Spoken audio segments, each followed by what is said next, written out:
ಈ ಸಮಯದಲ್ಲಿ ನಿಮ್ಮನ್ನು ಕರೆಯುವುದಕ್ಕೆ ಬರವಾದಂತಹ ಕಾರಣವಿದೆ. ನಮ್ಮಲ್ಲಿ ಸ್ವತಂತ್ರ ದೇವೇಂದ್ರ ಮತ್ತೆ ನಮ್ಮ ಬಳಿಗೆ ಬಂದಿದ್ದಾನೆ.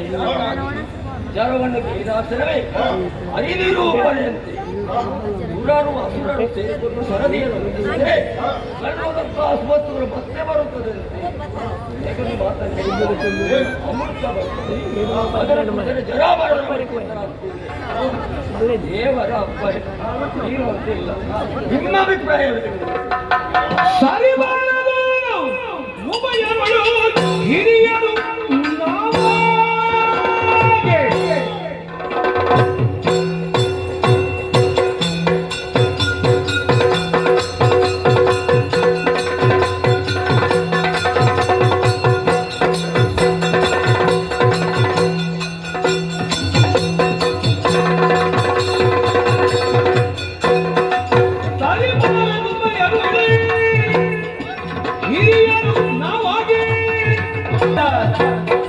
ಪರೀಕ್ಷಿಸಿದ ಮೊದಲು ಪರಿಕರಿಸುವುದು ದಿಗ್ವಿಜಯರು ನೀಡುವುದನ್ನು ತಿಳಿಯ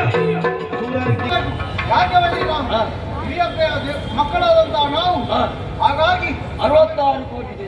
66 ಕೋಟಿ ದೇವತೆಗಳು ನಾವು 33 ಕೋಟಿ. ಹಾಗಾಗಿ ಒಂದು ಪಾಲು ದೇವತೆಗಳಿಂದ ಒಂದು ಪಾಲು ನಮಗೆ ಹೆಚ್ಚಿಸಿರಬೇಕು.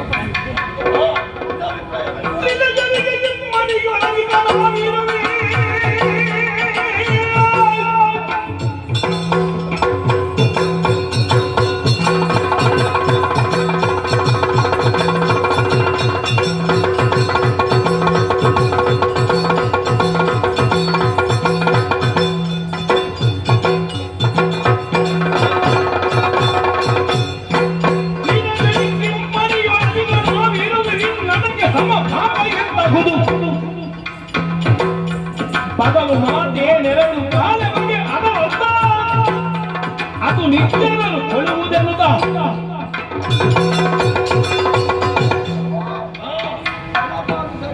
ಯಾಕೆಂದರೆ ಕಿರಿಯವರು ನಾವು ಅವರು ಕಿರಿಯವರು, ಅದಕ್ಕಾಗಿ ಒಂದು ಪಾಲು ಬೇಕು, ಮತ್ತೆ ಮೋಸ ಆಗ್ತದೆ. ಹೌದಾ? ನಿಮಗೆ ಅಭಿಪ್ರಾಯ ಸರಿ. ಅವೇ ಮುಖ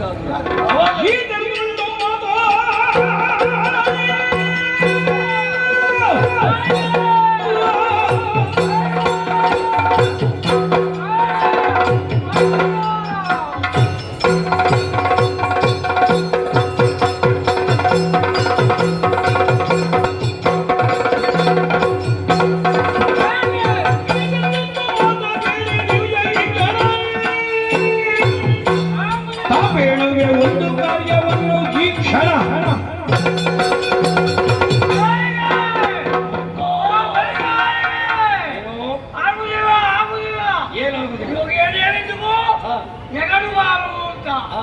ಆಗುದಿಲ್ಲ. ಮೂಗು ಬಾಲಾಗಬೇಕು. ಮೊದಲೇ ಆಗಿದೆ. ನಿನ್ನ ಮೂಗು ಬಾರ ಮೂಗು ಮೂಗು 3 ಬಾಲ್ ಆಗಬೇಕು. ಮೂಗು ಬಾಲಾಗಬೇಕು. ಹೋಗಿಷ್ಟು ಮತ್ತು ಮೂಗು ಕೋಟಿ 33 ಕೋಟಿ. ನಾವು ಅದಕ್ಕಿಂತ ಹೆಚ್ಚಿರು 66 ಕೋಟಿ. ಹಾಗಾಗಿ ನಮಗೆ ಎರಡು ಬಾಲು, ಅವರಿಗೆ ಒಂದು ಬಾಲು. 2 ಪಾಲು ನಮಗೆ, 1 ಪಾಲು ಅವರಿಗೆ. ಮೂಗು ಬಾಲಾಗಬೇಕು. 3 ಪಾಲು. ಇದಕ್ಕೆ ಒಪ್ಪಿದರೆ ಸಮುದ್ರ ಮತನ ಆಗಿತ್ತು. ಇದರಿಲ್ಲ ಇಲ್ವಾ? ಇಲ್ಲ, ಈ ಕಾರ್ಯ ನಡೆಯೋದು. ಹಾಗಾದ್ರೆ ಏನೆಂದರೆ ಬರಲಿಕ್ಕೆ ನೋಡ.